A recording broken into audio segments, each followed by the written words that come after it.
welcome back.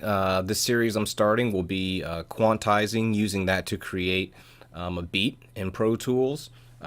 This is how I do it most of the time, so it's not, the perfect method, and you'll have your own ways of doing it as you use Pro Tools more and get familiar with it, but this is just how I go about it right now. So I start with my kick and my snare, or clap, or whatever.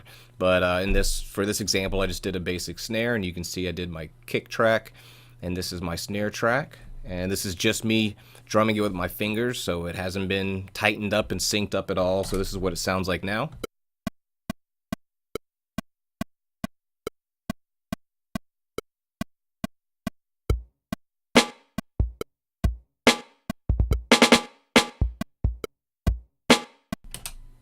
So the snare is a little complex there at the end. I just did that because it'll show you the quantizing a little bit more clearly.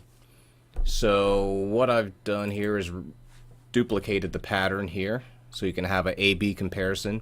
So to quantize it, you simply highlight it. You go up here to now that I'm thinking about it, I can't remember. Here we go. Event operations, quantize.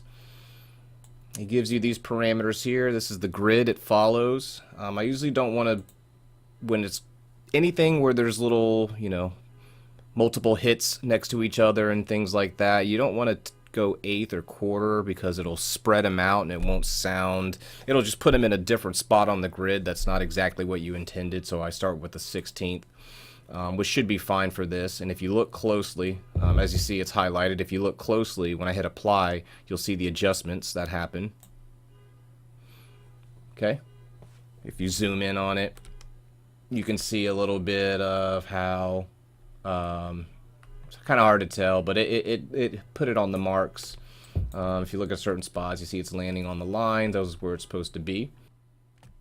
Okay, so now we're going to focus on the snare. So we go here.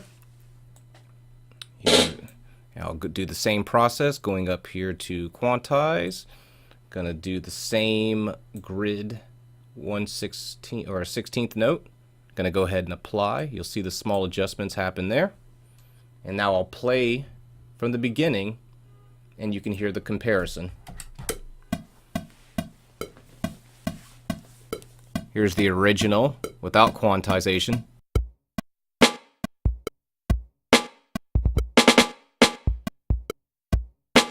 And this is it after being quantized.